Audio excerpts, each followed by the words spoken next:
You're listening to The Sizzle on Iron Skillet Radio and Iron Skillet Television.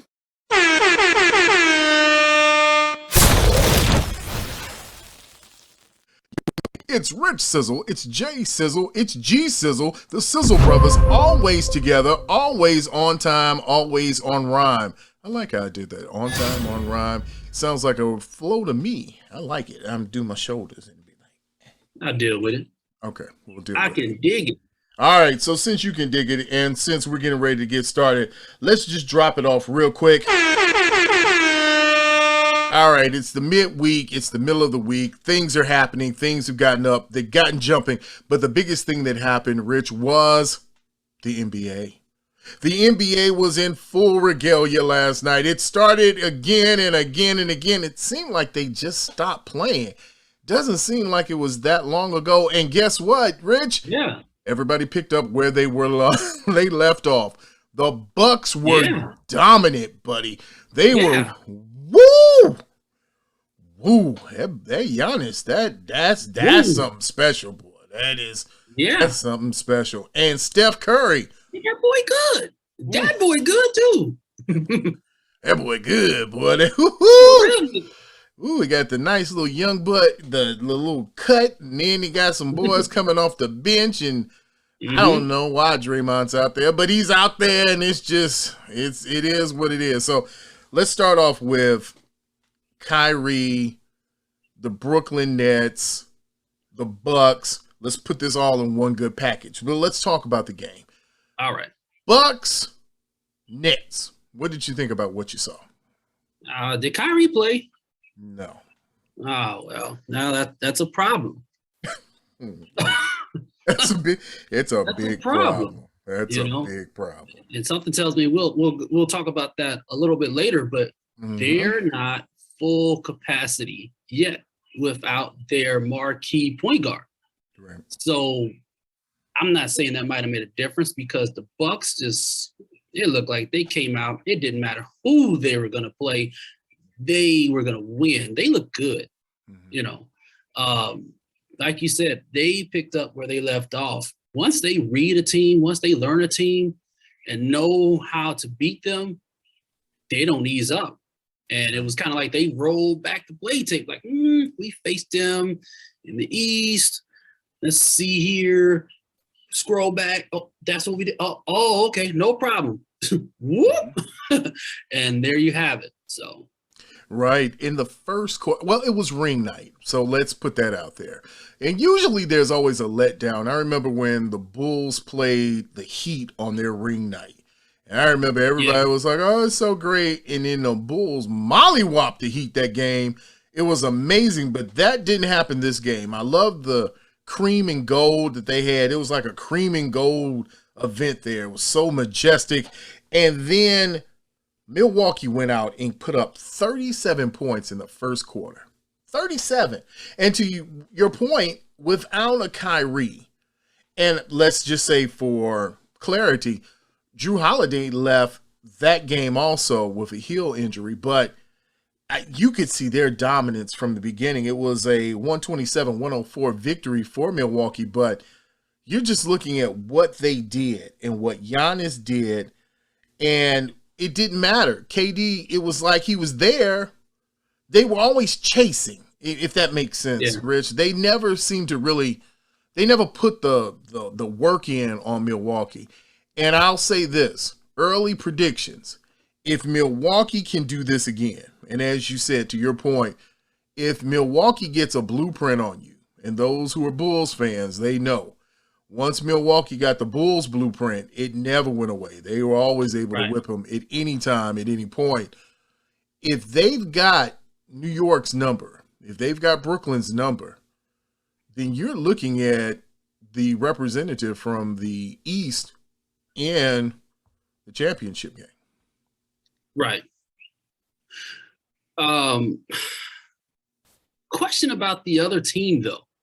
I think we know what to expect out of the Bucks, to be honest with you. They are the champions, right? So we expect championship-esque type behavior, and they've shown that. They proved that. the consensus in the beginning of the year was that the Nets would be at full capacity. They'd be the contenders. They could usurp the throne with no problem and all this other stuff. Did it kind of seem like they looked a little frustrated in that game? Because despite all of this, it's like a rewind of last year. Well, this person was hurt. This person had personal issues. This person still hadn't gotten back. And we're doing the same thing again. They're without their best point guard, right? Arguably their best player on the team due to other issues. And what are the other players saying about that on their team? How do they feel about it? Is this affecting, obviously after last night, it seems like it somehow affected them somehow, because I mean, they didn't just lose, they lost, right. They lost bad. Was it ever even close after tip-off, basically, It's, and we're going to talk about it with the Lakers and Warriors. Even though the final score looks a certain way, it really wasn't close at crunch time. And to your point, I think it was that Brooklyn looked like the same Brooklyn that we saw last season. It looked like it was a lot of frustration. It looked like, all right, if James Harden isn't taking over the game, then KD has to. And then, yeah, there you go. There you go. I mean, it's crazy because we just saw it with the Sky Series and playing Phoenix. When you looked at that team, you look at Skylar Diggins, you look at Diana Taurasi, and you say, this team can't go down. Oh, and by the way, you got Brittany Griner. I was getting ready to say, what about Griner? But okay. She's the Shaquille O'Neal version of the WNBA Shaquille O'Neal. She is that can shoot from outside. And then you have the Sky just come in, do their work, and they just methodically just kept going. Kalia Cooper, they just kept doing what they were doing. And yeah, you look up and now there's a victory. And I think that's what's happening to that point with Brooklyn, is that even though they're loaded, they're top loaded. They're the heavy top 3 or top maybe 4. Because I don't even know who else is in their starting lineup. Like, who's that, Brooklyn? Yeah. So last night, according to ESPN, I didn't catch the whole game. I didn't catch the beginning. You had Durant, Griffin, Harden, Joe Harris, and Claxton. That's what's listed as their starters. I don't understand why Patty Mills wasn't starting at point guard. That was why you brought him, right? To be the backup, to relieve Kyrie, to have a functional, know what he's doing point guard. I don't understand that. Even though he did play like he was starting, he played 29 minutes and played well. I don't understand why he wasn't on the floor in the beginning. I don't. Yeah, that was their starting lineup.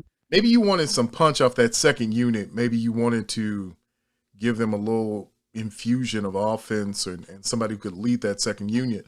But to your point again, okay, so I know I'm afraid of KD. Right. And I'm afraid of Harden. No answer for that. No. Right. Right. There are no answers for the two of them. But what about the other 3? I can find answers for them. I can give up 50 to KD and 20 to Harden. That's only 70 points. If I can get 72, I can win. So now with Claxton out there as your starting center, now with whoever they're running at point, and because really James Harden is the point.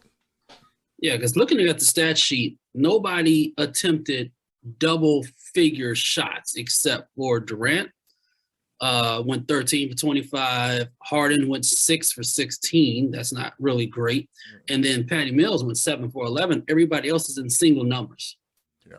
So you kind of already know, like you said earlier, well, if this player is not going to lead it, this player will, and I could just sit back and play the role or whatever else like that, play the part. And so to your point, if Patty Mills isn't your starting point guard, you're adding undue pressure on James Harden and on Kevin Durant to try and right this ship. They need a point guard to help distribute and get them into their place and get them comfortable. But on the other side, you had a Milwaukee team that was, and they had their players come up like Connaughton. They always have those guys that come off the bench, even though BP wasn't playing. You got that Bobby Portis. You got those guys who come up, and if you're not careful, they'll bite you at the end of the game, and then you're snake bit, and then you look like an old team with some old players. Oh, I'm sorry. We're talking about the Lakers, huh? Okay. All right. Okay. We'll talk about it. So Father Time is not kind to anyone. But, it looked like it was going to be a good thing with the Lakers. It seemed like the Warriors were toying with them to really figure out what they're doing. Because it still kind of looks like the Warriors don't know what they're doing yet. Like they have an idea, but it's like, we're not there yet. But you had a Warriors team that beat the Los Angeles Lakers 121-114. And trust, in the last 5 minutes of that game, it was not as close as it looked. When the Warriors took on a 10-point lead at one point, it looked bad. Yeah. It looked real bad. Yeah, no disrespect. I got sleepy after about third quarter. Right. And I said, I'm just going to have to catch what happened in the morning, man. I couldn't stay up that late. Those are late games for us. Yeah. But that was a 10 o'clock start here. Yeah. Like I said, that's late. My question is, what happened to Wiseman and their rookies? Well, Wiseman is they're going to bring him along slowly. He's going to be benched for this year. He's coming off with the second unit. So he gets cleared next week to play. They're rookies now. They're one, and he's not a rookie, which is Poole. Jordan Poole actually came in, did some things. You started to see where this could go. Wiggins did the Wiggins thing, I'm talking about the guys they drafted. Oh, you're talking about the brand new ones, the baby ones? The babies. No. Them babies better sit down on the porch. You're not ready to go out here and step out here with my point is this. You have no Wiseman. You have no Klay Thompson. Right. You have no babies. And there was no problem. Like, you had Iggy. I mean, you had Clip, and guess who they had out there? Otto Porter. Otto Porter found a way to stay healthy for a game. And Otto Porter got a haircut. He looks, again, presentable. He looks like he's ready to play. He lost some weight. He looks good. He looks good moving around out there. So yes, he does. They have a recipe. So did old man Iggy. Iggy was so depressed last year that he didn't even care. When you just let your hair grow and you know that there's something missing in the middle of it and you don't even try and address it, you don't care anymore. Right. You don't care. You're just like, I'm here, but I'd rather not be here. They look really good. Okay, so Steve Kerr looked like he knew what he was doing. Finally. Steve Nash didn't look like he knew what he was doing. Well. Yeah, I'm just saying. You're going to have to come up with something there. And Lakers fans, this is going to be. Because here we go again. Looking at the stat line. So you had Davis attempted 26, James 23, Westbrook 13. Nobody else attempted double number shots. DeAndre Jordan, 1 for 1. 2 points. He started, mind you. Played 13 minutes, but he started. Dwight Howard, 1 for 2. So these are your premier bigs, if you want to call it. You're not feeding them. I know that's not how I don't know. We got to really dissect them because what are they doing? Where is the ball going? Who's shooting it? I'm trying to look at their roster and it says, who is their deep shooters? And I don't see any of them. Nobody's going to be able to make your perimeter defenders or exterior. No one's going to keep them honest. You already know that no one's going to just pop up and shoot a 27-footer. You're not even worried about that. The only thing you're kind of worried about is LeBron taking some of those 30-footers and by the grace of God, they go in. But to your point, they have no shooters. I mean, you picked up Avery Bradley, who was just cut from the Warriors this week, I believe, or was it this 3 week? days ago, something like that. Okay, so that tells you already some of the problems you have? Are you waiting on Malik Monk? Are you waiting on some of their younger players to come back in?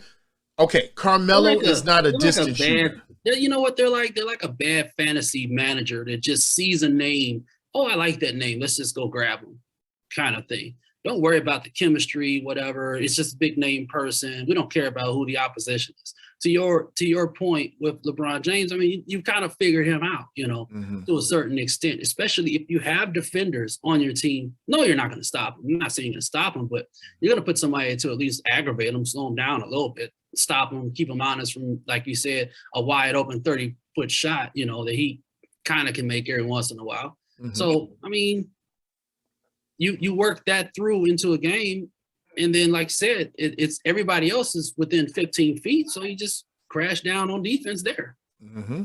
And that was what happened. It literally was the point that you have a Lakers team that wasn't put together under the premise, this is how you have a complete team. To your point, it's a fantasy team. It's a, hey, man, come play with me. We're going to run and we're going to do this. Look, yeah. AD has wedding weight on him. There's no other way to say it. I looked at his behind, and he was setting moving screens, and he was standing still. But that's because his backside was still moving. AD has enjoyed the fruits of his labor with his wife. You can see it. You're like, ooh. Yeah. He looks like COVID AD. You're like, oh, okay. Boy, he's bigger than DeAndre Jordan, and he's bigger than I never could call him Superman. After Shaq, I couldn't call Dwight Howard Superman. Like, he was like Superboy. I mean, that was not disrespectful. That was a cool dunk that he did some years back, but I mean, okay, you're 7 foot. You should be able to dunk like that. Mm-hmm. So another interesting fact, like I said, when we're talking about comparison to teams, 6 players for the Warriors scored in double digits. Okay. 6. And 3 of them didn't start. So you had a well-rounded approach to that game, obviously. Like you said, it was, from what I saw, it was pretty close in the first half. I think LA was winning at some point at the end of the half. But the Warriors just hung in there, and when it was time to put them away, they did. That's something that Curry does. Curry only scored 21 points. He didn't go off for 40, 45 like he did last year because he had a little more help. But he did do something he hasn't done since 2016, if I'm correct, and that was notch his first triple-double.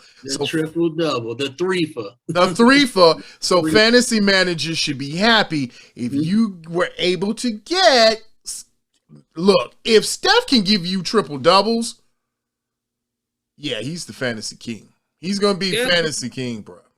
Guess who also had a phenomenal stat line? I can't say his name. Nemanja Bjelica. Did I do good? Belica? Najma Bjelica. Not good with his name at all. Okay. He did 15 points, 11 rebounds, 4 assists. That's phenomenal stat lines for fantasy owners. And he might not have even been drafted.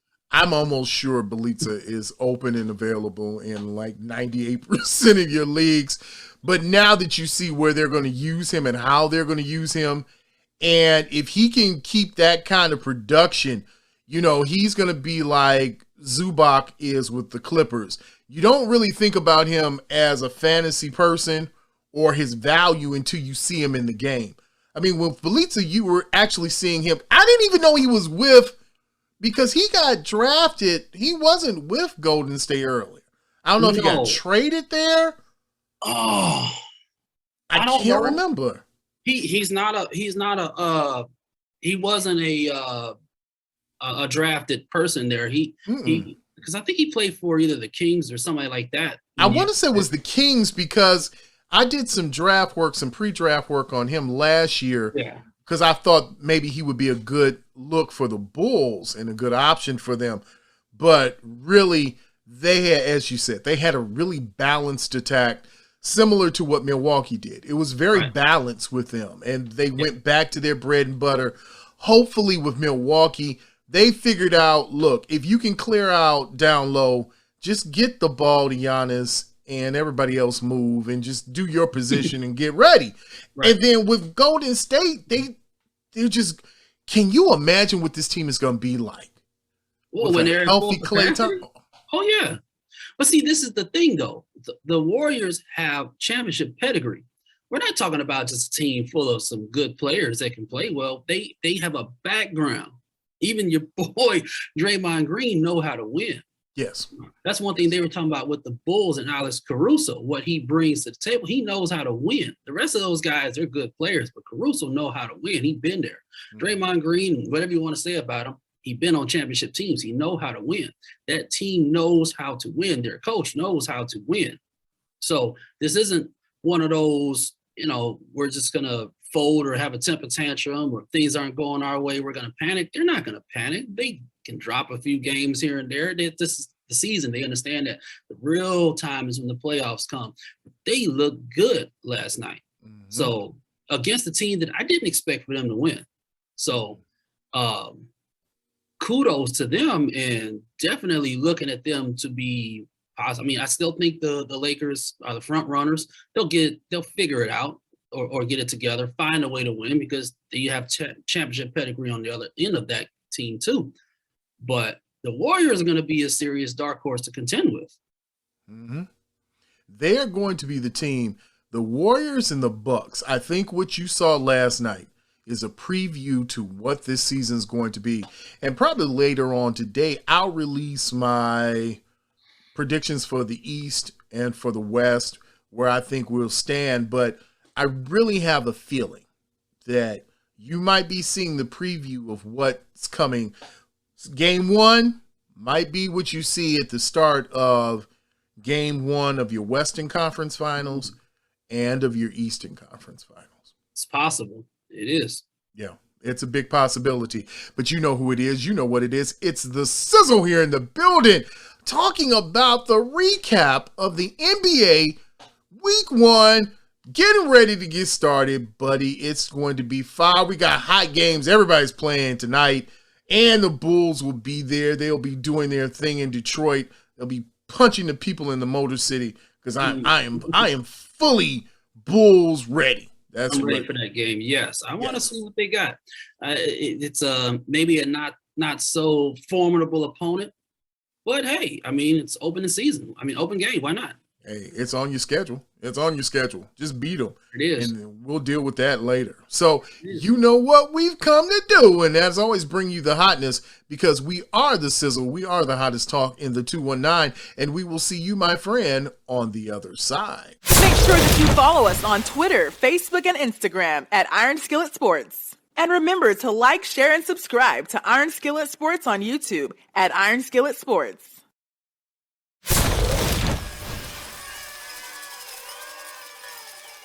Thank you for listening to The Sizzle, the hottest sports talk in the 219, here on Iron Skillet Television and Iron Skillet Radio.